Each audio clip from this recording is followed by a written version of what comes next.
recent weather message. The National Weather Service in Cleveland has issued a severe thunderstorm warning for northeastern Medina County until 7:30 p.m. Eastern Daylight Time. At 6:53 p.m. Eastern Daylight Time, National Weather Service Doppler radar indicated a severe thunderstorm capable of producing damaging winds in excess of 60 miles per hour. This storm was located near Litchfield and moving northeast at 30 miles per hour.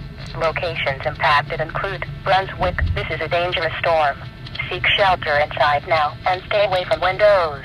Repeating, a severe thunderstorm warning has been issued until 7:30 p.m. Eastern Daylight Time for the following county: Medina, Ohio.